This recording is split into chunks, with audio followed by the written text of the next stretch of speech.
rise for the Pledge of Allegiance. I pledge allegiance to the flag of the United States of America and to the republic for which it stands, one nation, under God, indivisible, with liberty and justice for all. Please remain standing for the invocation. Heavenly Father, as we begin this meeting in this new year, we ask for your grace to be humble. Guide us to listen before we speak and follow before we lead. Send your Spirit to fill our hearts and guide our minds toward wisdom. We ask this through Jesus Christ our Lord. Amen. Amen. Good evening, everyone. Welcome to the regular January meeting of the Independence City Council.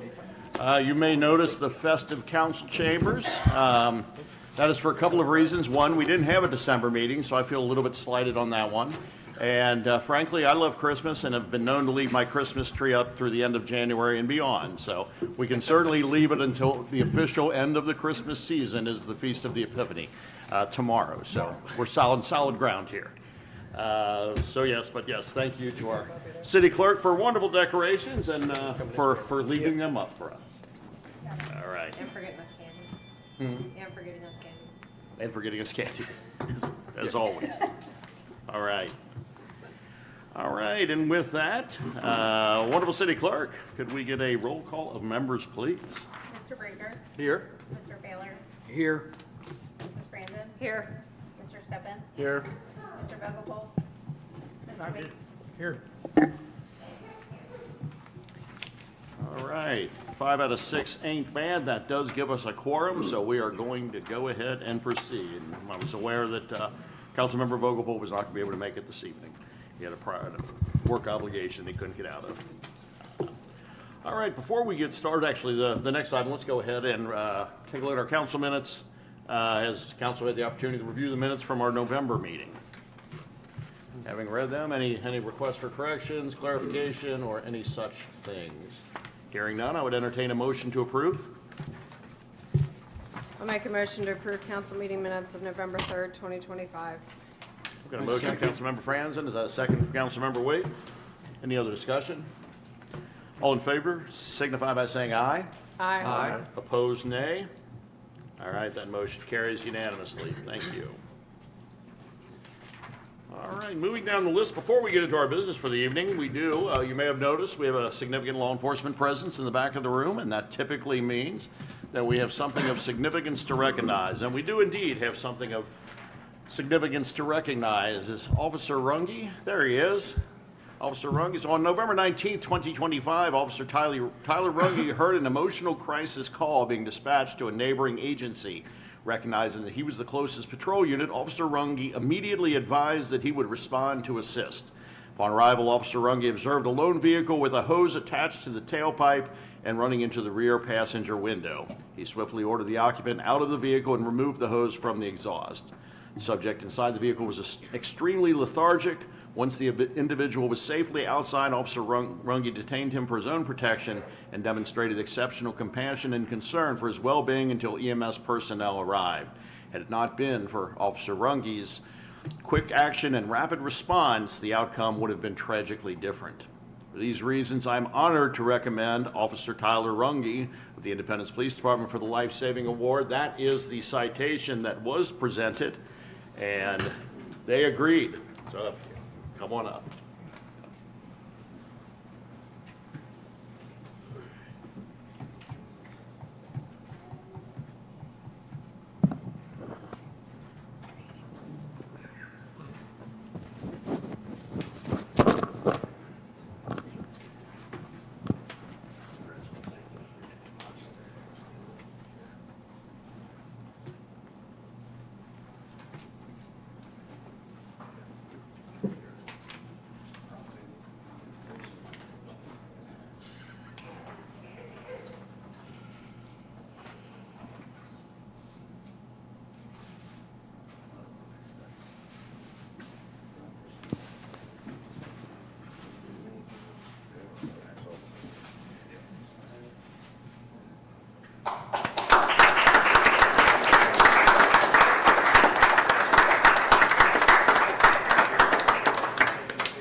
Thank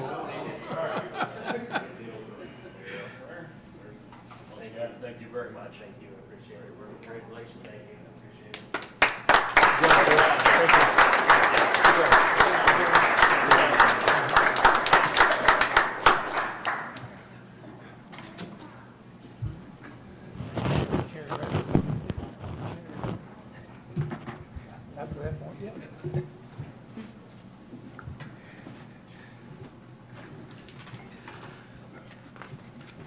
All right, as always, officers, you are welcome to stay. We love having you here, but certainly do not be afraid to walk out and not spend the rest of your Monday night listening to this. Thank you. Thank you. All right. I will let council know now at the bottom of the agenda, I'm going to add, we had a bit of an oversight, another executive order appointing myself to the OKI board.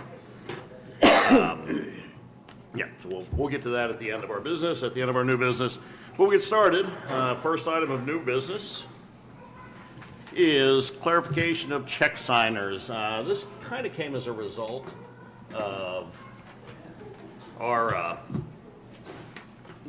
I'm sorry, before we get started on that, we do have someone who has asked to speak. As some of you may know, typically privilege of the floor not something we would typically recognize normally unless it's someone is asked in advance to speak, or if they're speaking particularly on a parking issue. I don't know if this is a parking issue that Mr. Marconi was going to update us on from a previous meeting, or if this is another issue, but we will go ahead and it's Mr. Justin Weibel? Weibel? Yeah. You were up with were you on Dan's with this one? No, this is something slightly different. Some different? Okay, yeah, if you would like to, go to the podium then, and if you could try to keep it to about 3 minutes, would appreciate it, sir. It'll be 30 seconds, very brief. Nobody will be disappointed. So at the Manor Hill subdivision, at one of the entryways on Manor Hill, we have a slope, and there's currently a no parking sign halfway up that slope, so people don't park on the side of the road, and we can actually kind of make our way up 2 lanes of traffic. But because it's only halfway up the slope, that doesn't really work. You have people who are parking all the way to that sign, and you end up in 1 lane for both travels of direction, and you can't see over the crest. And we have people who are constantly almost hitting each other as people coming down the crest, people coming up the crest, they can't see. So I was just going to respectfully request that we could have that no parking sign moved to the top of the slope so that we can actually keep 2 lanes of travel until we clear the slope and can visibly see who's coming at us. I don't want to commit to anything, not having looked at it, but typically are the chief of police on parking issues and things like that. The chief is able to will make that determination. So, chief, if you could send somebody out to take a look at it, and yeah, if you think it warrants a sign, I would certainly defer to you on it. Sorry, it was Manor Hill and Manor Hill subdivision is the Windermere Hill entryway as they're going up the slope. There's already an existing sign, it probably just going to be pulled out and relocated. Okay. I was just going to harass Chris. Which side of the road the hydrant's on? It's on, as you're driving in the neighborhood, the right side of the road, and so you can't park halfway up the slope on that side, so you do have 2 full lanes, but people begin parking down the slope on the other side of the sign. Do the hydrants jump to the other side? If I could ask you to step back to the microphone, just so we have you on the record for anything. Although I'm not sure that microphone's working, to be honest. So hydrants are on the right side and you got no parking halfway up? Yes. Are hydrants on the right side going the rest of the way up? Hydrants are on the left side, so there's no parking period on the left side. Okay. So all parking's on the right side, but for this particular slope, just for visibility over the hill, there's a no parking on either side of the road essentially until you get halfway up the slope. I'm requesting if we can have it no parking to the top of the slope because you can't visually see who's coming this way or who's going that way, either direction, until you crest the slope. We can't move across the street because of the hydrants. Right, so essentially it'd be no parking on either side of the road for the remainder of the slope. Yeah, well, the chief will take a look at it. Sure. Yeah, see if there's a safety concern, of course, and then of course looking at it. Safety, of course, is first and foremost. Obviously, the ability of residents to be able to park in front of their house is a fact. And that no parking sign is actually relatively new. I think it was placed in when we were doing the sidewalks, and it was placed where the HOA sidewalk ended before the resident sidewalk began.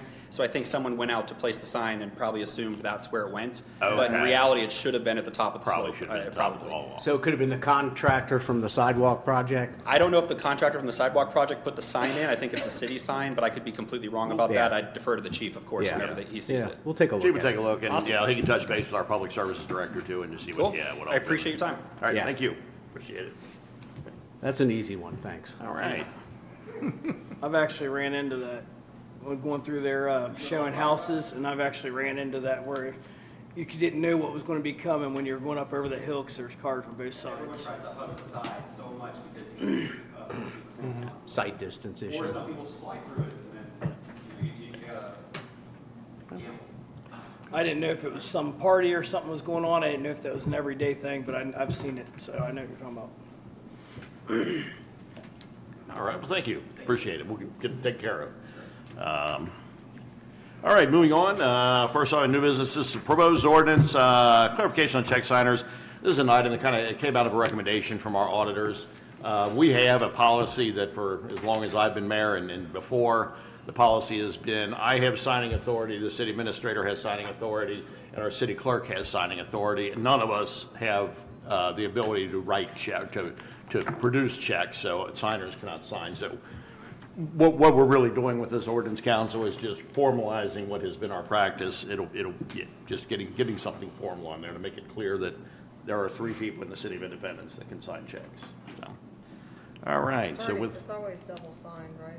they're always double signed. Yes. Yeah. That's the reason for the 3. If I'm out, typically it's Mr. Marconi and I signing checks. If one of us is out of town or some other reason, then our city clerk will be the second signature on those. Mr. Gatlin, if you would be so kind to favor us with the first reading. This is an ordinance of the City of Independence in Kenton County, Kentucky, amending Section 3306 of the Independence Code of Ordinances, clarifying signers of checks. As the mayor indicated, it's a bit of a housekeeping issue. Frankly, the ordinance hadn't changed since 1972, and there's a KRS which specifically allows the city administrative officer to carry on any duties of the mayor. So, again, this is really a housekeeping issue, doesn't change anything in practice. All right, thank you. Any questions or discussion on that one? Okay, that, like our next ordinance as this is just first reading, so no action needed on that one. We will move on to the next one, and this is our proposed change to our solicitor's ordinance. And this came out of really our discussion, I believe, at our last meeting regarding solicitors. You will see, well, actually, Attorney Gatlin, if you'd be so kind. Yeah, so this is an ordinance amending Section 112 of the Independence Code of Ordinances, increasing the fee to $75 for a solicitor's license and clarifying that political and religious activity is exempt from any requirements of the section for the City of Independence, Kenton County, Kentucky.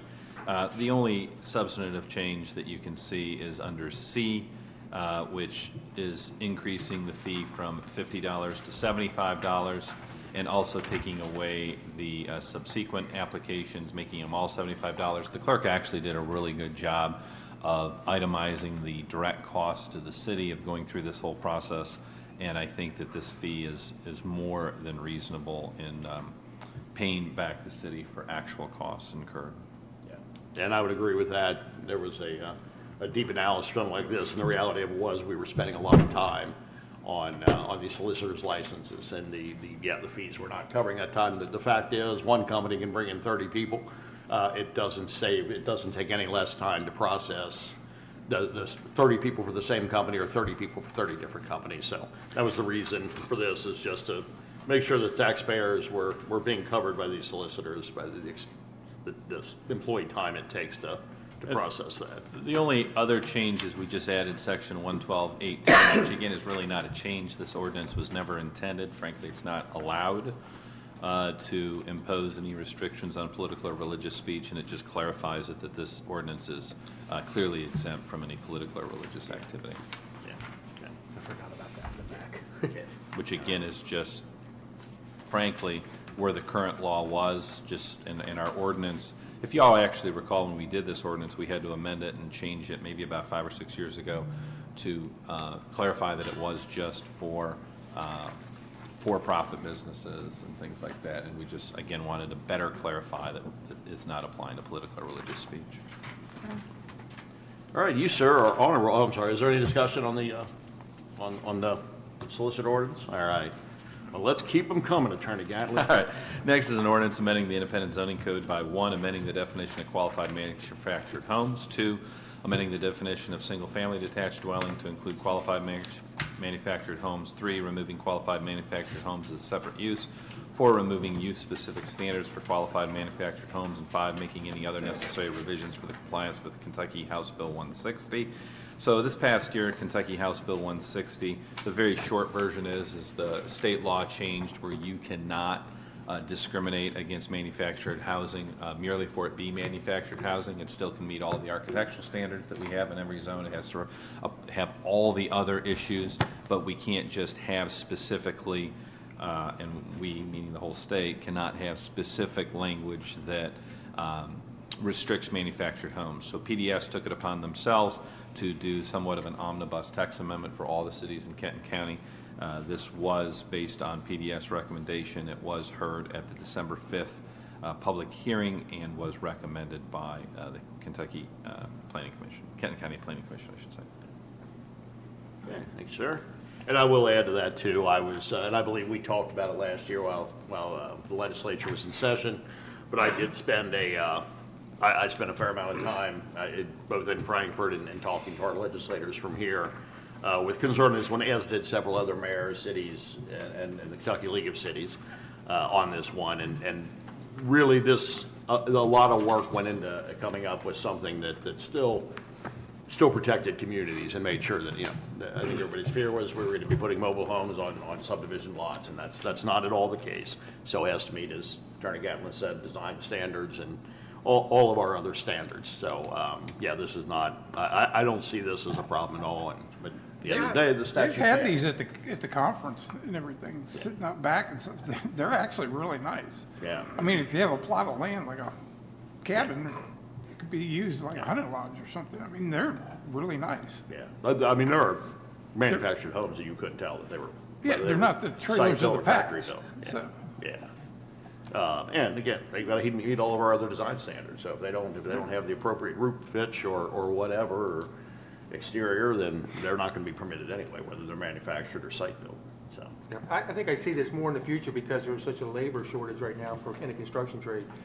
They'll have to manufacture these in large buildings that are air-conditioned and yeah. can encourage people to get into the trade because Yeah. Yeah, and It's pretty automation, sparse yeah, right now. right, where it can be done I think automatically. that this will be something you'll see down the road, like many other countries do. Yeah, yeah, and they've certainly come a very long way, so. There's actually a hospital over in Ohio that is basically a modular building, Really? brought in sections and put together, Yeah. not too long ago. All right. Any other discussion or questions on the proposed ordinance pertaining to manufactured homes? All right. Look at us buzzing right through. That takes us away from our first readings and gets us down to what are now 3 remaining items. The first one is municipal order number 2026-MO-01. Attorney Gatlin, if you would be so kind. Yes, a municipal order amending the personnel policies and procedure manual for the City of Independence. You can see there are 4 sections which are being changed. Section 2, hiring and employment. Section 6, classification and compensation. Section 7, health, retirement, and other benefits. And Section 8, paid and unpaid leaves. And you can see underlined is what's being added, and struck through is what is being deleted. I don't know if Mr. Marconi wants to go any further through this. Jody, anything you wanted to add, or? Yeah, no, I mean, this is just another housekeeping. Every year, we try to update the internal personnel policies, and some of it's reactive and some of it's proactive. We're like, oh, how'd that slip through, or clarifying and cleaning some of it up. So hopefully you all had a chance to look at it. And again, there's some new things in there that the chief came to us with, and Ken, Director of Public Services, regarding their training incentive. So we'll probably bring something in next year to update, because no more than this was in the packets. I think we found 1 or 2 other things, but it's no big deal. It can wait. Yeah. Just our annual personnel policy updates. We So keep- I have a question on number 6. When we are supplementing the military pay, are we doing that post? Like, are we paying them a lump sum once they get back? Or are we we're paying them gonna actually alongside? take, whether the 3, 4, or 5,000, we're gonna divide that by 26 pay periods, and they'll just get an equal amount. That's the easiest, cleanest way. That way, if they're paid ahead and they leave, they're That not was, overpaid. yeah, that's my or point, is overpaid. that they have, it starts when they come back. Say that again? So I'm basically asking that when they come back from military duty, that's when the pay starts? Or are we gonna pay them while they're on active duty? Do we continue to make the payments when, Should know about number while six. they're going on active duty, we continue to make their payments into seek retirement? So it depends on the situation. We just had one that was gone almost a year. She was covered under military health insurance, so we paused it on the city's plan, and then when she came back, we turned it back on. Right, I have no issue with paying them. What I'm saying is But that, we do pay the premiums, yes. well, I guess what I'm saying is that if it's, I'm talking about number 6, Number where it's 6. talking about how we make the The contributions. CRS, the retirement contribution So, specifically. we make them when they come back. Basically, it's back pay. So what my fear is that we pay it and then they leave. Like they don't come back from military leave, or they find another job and they don't come back to the city. I'll have to do the numbers on that. I don't know off the top of my head. So, yeah, in the case of, so this would have been Officer Schaefer, was I think the most recent I can think of that was on leave, and yeah, she was gone for nearly a year. Were we continuing to make her CRS contributions while she was gone every 2 weeks or monthly? Whenever we make the retirement contributions, do you happen to know if we did that or? I don't know, because this is a new section. Okay. I can't remember where this came from, I think it came from the police. to be honest. Came from the police. So this wouldn't necessarily pertain to her, so I'll have to sit down and go through it, because we don't have anybody on military leave right now. So this would be anything going forward since it's added. I'm probably not asking the question correctly.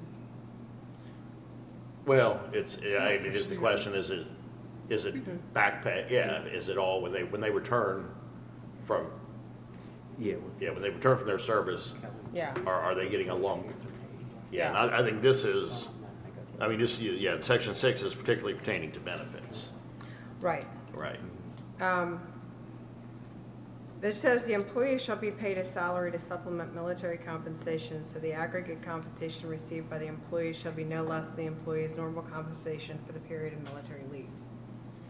So they are eligible for, like, through FMLA, they get 21 days of military leave, and then beyond that, they're getting military pay through military. And then, other than that, they're getting CLEF. That's pretty much it if they're out more than that 21 days. A lot of it's covered under USERRA, the federal law says you have to do certain things when they're doing things like that. So they do get paid while they're gone up to a certain number of Okay. days. And I have no issue with them being paid, I'm just saying what happens if they just don't come back? Yeah, they're still eligible for that year, the 21 days. So I would assume that if they went to a new agency, they would not be eligible again for those 21 days, but I don't know if USERRA changes if you've moved from one agency to another, but whatever that number of days is that they're allotted, we would pay up to that for their Okay. training and or deployment. Okay.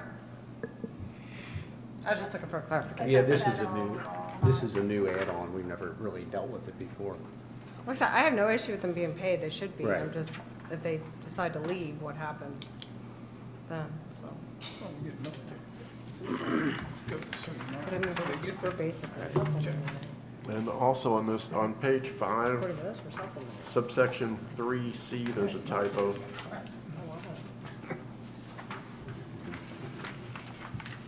Page 5. It says CLD when you mean CDL. I'm sorry. What was that? It says, in 3C, it says CLD when you're meaning Oh, yeah. CDL. Oh, yeah, it should be These are CDL. just fun cap strips. I have spell check it. Once these go in, I have to go back and groom everything and reformat it all. But yes, I will do that.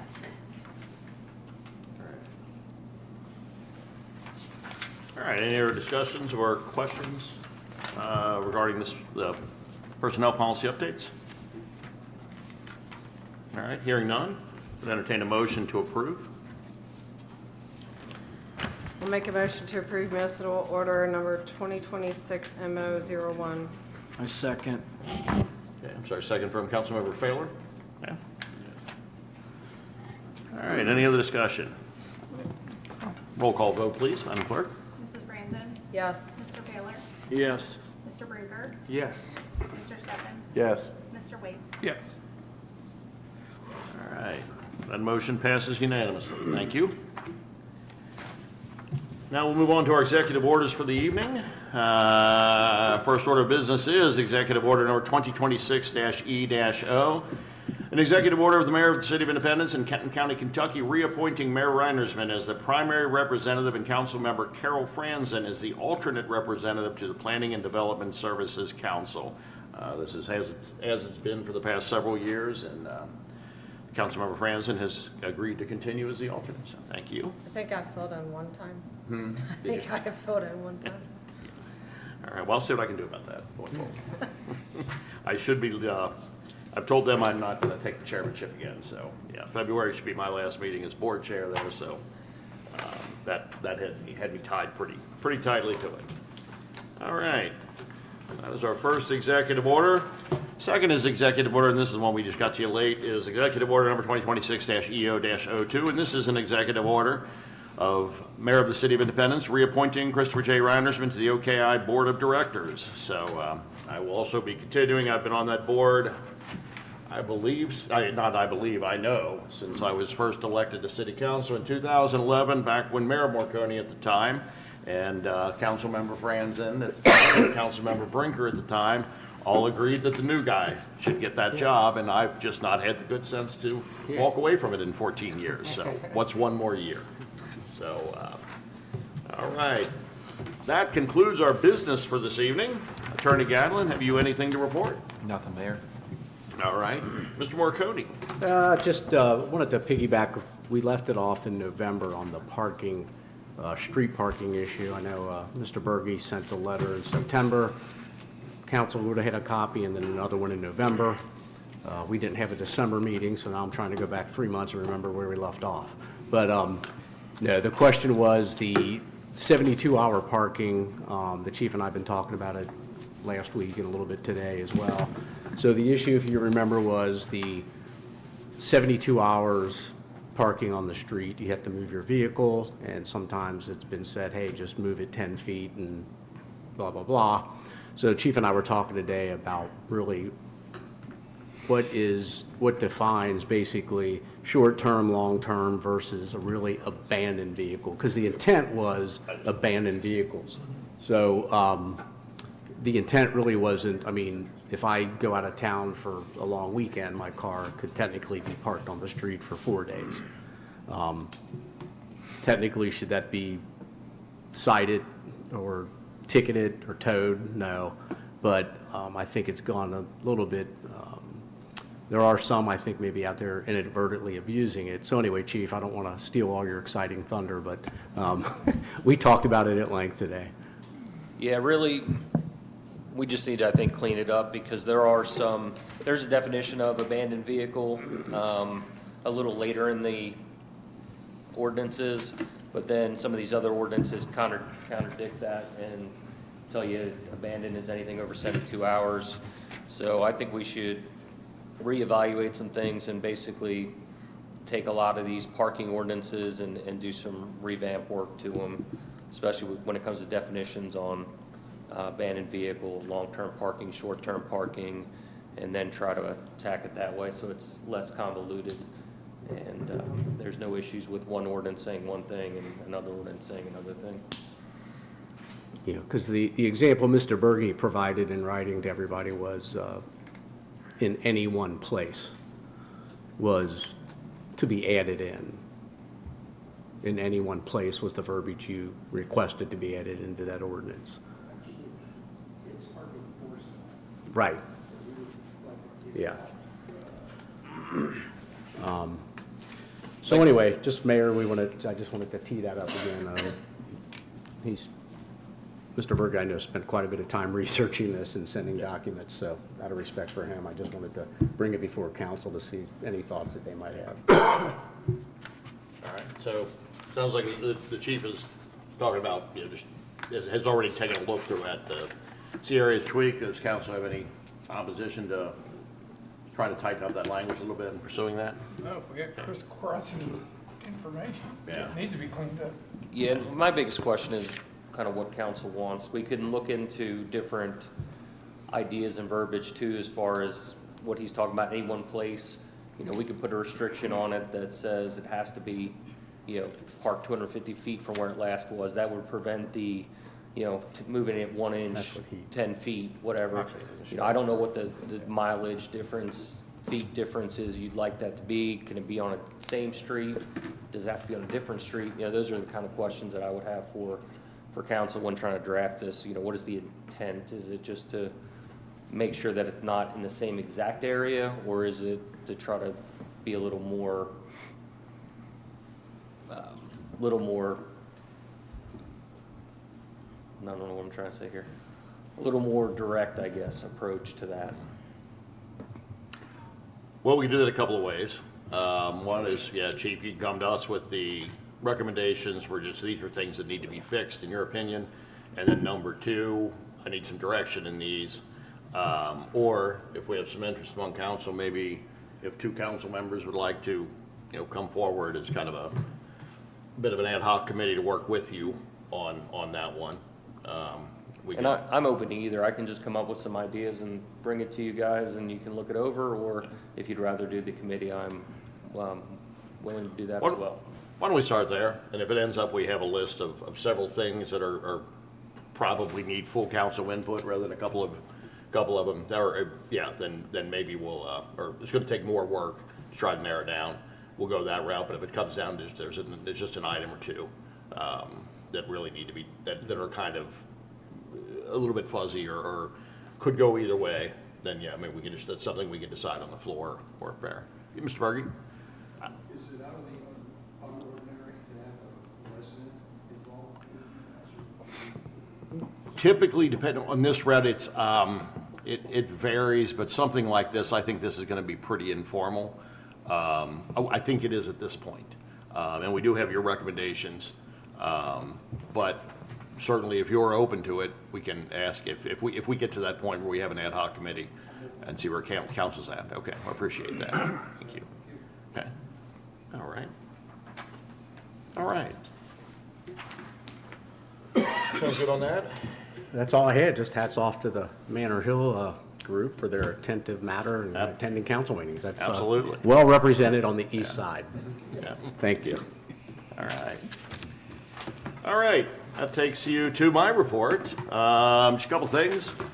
Our staff meeting today, our building inspector, Mike Carpenter, every month at our staff meeting gives us an update of the numbers. So we had year-end numbers now for new home permits, inspections, that sort of thing. And in 2025, we issued 70 new home permits, which puts us a little below where we were, or I'm sorry, a little ahead of where we were last year, right on par for the previous couple of years. But there's a lot of discussion in Independence about the explosive growth and all of that. So I asked him if he had it at his fingertips, and he did, just to pull me numbers for the last 20 years. Because my sense, certainly in paying attention to it every year, is we've actually slowed down. And some of this was by design. There's a variety of reasons for it. There's market reasons for it. There's the reality of the large subdivisions we have going have largely filled up, and new ones have not come online. That's probably the single greatest contributor to it. But to give you a sense, and I wanted to pop these up, and I was late in getting the TVs queued up, so I didn't have it. It was kind of a last minute thing to put together charts. So I'll just go ahead and give you the numbers. Went back to 2006. 2006, of course, was pre-housing crisis. That was a banner year. We issued 380 new home permits in 2006. 07, that dropped down to 216, and then 206 and 08. That, of course, is 07, 08 was the housing crisis that was followed by the Great Recession in 08. 09 dropped us down to 162, and then the market, if you remember that time, things were bad and they just kept getting worse. 2010, we were at 135, and then we plummeted to 68 new homes in 2011. By 2012, if you remember those markets, things started to get a little bit better. And for the next several years, we were right in, from 2012 to 2015, we were anywhere from 104 to 108 new home permits in that period there. So, keeping in mind, we built 70 new homes last year. 2016, things picked up. We went up to 125. In 2017, we were at 130. We dropped to 107. In 2018, 2019, up to 112. 2020, 124. Back up to 130 in 2021. And I think this is when we started to see some of the inventory of lots dropping off. So by 2022, and some other reasons too, we went down to 75 in 22, 73 in 23, 53, as I said, in 24, and we came in at 70. So when you look at these numbers, we're not building nearly as many homes in Independence as we used to be building. And like I said, some of that is by design. We came in, probably my first year as mayor, maybe second year as mayor, we sat down and we looked at design standards for single-family homes. We recognized that we were really getting a disproportionate number of starter homes. And starter homes are fine. We need starter homes. We had a lot of starter homes, and what we didn't want to see is it turn into all of our new housing, being what I refer to as vinyl boxes.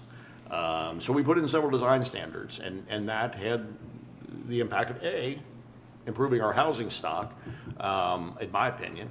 But B, it slowed things down when you cut out part of that market. And frankly, we had some builders that weren't as interested in developing subdivisions in Independence. And I think the consensus of council over those years is that's okay. We're not looking to get as many houses as we can possibly get, because as those of us particularly have been around for a while recognize, is that creates a whole new set of trying to grow a police department at the same rate it's growing. Now, with all of this said, obviously there has been other growth. Not been significant multifamily development. The Villages of Independence were probably the single biggest multifamily, Villages of Independence, which probably 10 years ago, 9 years ago probably. And then over on the east side, the Indian Ridge, which was 3 old terrible apartment buildings, and a reputable local apartment manager and builder came in and completely renovated those buildings and then built another 80 or 90 units. So we brought in more multifamily units. We've got new multifamily going in Beech Grove right now. All of this was in land that was already zoned for multifamily, just like most of our residential development has been on land that was already zoned for single family. Exception is, as we all maybe remember, last year we had a little bit of challenges on approval of a condominium development downtown. That's 110 new units there, and that did take a zone change on that. But the zoning that was in place would have allowed that to be subdivided into into lots that would have accommodated four family buildings on a large chunk of it. So it was zoned for some variation of this, and the decision, and that's kind of the point I'm getting to, is in this development, we don't look at it as we want development, period. What we look at it is what's in the best interest of the city. In a lot of cases, new residential development is not. So we are certainly not seeking it. We never incentivize it. But there are cases, like happened downtown, that somebody comes to us with an idea that looks like a good idea, and we weigh that against, well, what could go there? What is likely to go there in many cases, which was the case with that one. And, is this something? The downtown development is something that was better than what it could be, because it was going to be owner occupied, because it was a reputable builder that builds a quality product, all of those things that we talked about at the time. And it also filled a niche that we were missing. We don't have many places for empty nesters to go. We talked about that quite a bit, and we are seeing improvement in that arena as well. But again, at the end of the day, it hasn't. Now, the other flip side of new development, where we have seen a lot of new development, is on the commercial and industrial side. And council's been involved in that every step of the way. I am certainly unapologetic for that. We've seen it as we've done budgets the last couple of years. We've had great opportunities that we've never had because of revenue that's being generated by somebody other than single-family homeowners. So we've gone in that route. We've also increased services. Like everybody, I read the comments online about how all the green is going away and all the development, but the reality of it is, when I talk to residents, they're thrilled to have more restaurant choices and some of the other choices they have. So I will stand by those. And thought it was interesting information. I thought I would use that as a segue, I guess, to my last point is, since we last met, obviously it was the announcement that I will not be seeking re-election as mayor. And that was something I just wanted to briefly address. I'm not going to belabor that point. But, you know, the reality of it is, it was a tough decision. It was probably one of the toughest decisions of my life. I've said many times, I feel like this was what I was meant to do. I feel very good about the work that we've all done together. And most importantly, it's been one of the greatest privileges of my life to be the mayor of the city of Independence, Kentucky. And I am very appreciative to all of the residents who have given me that opportunity 3 times now. And yeah, I wrestled and wrestled and wrestled with it. The reality of it is, this is a big city, and it's a very dynamic city. We've got a lot going on. It takes a lot of time. And, you know, there were some who said, well, you just need to scale it back. You don't need to be involved with this, that, and the other thing. What I've learned in the last 11 years is I'm not very good at doing that, for better or for worse. There certainly have been times where I could have stepped back, but you know what?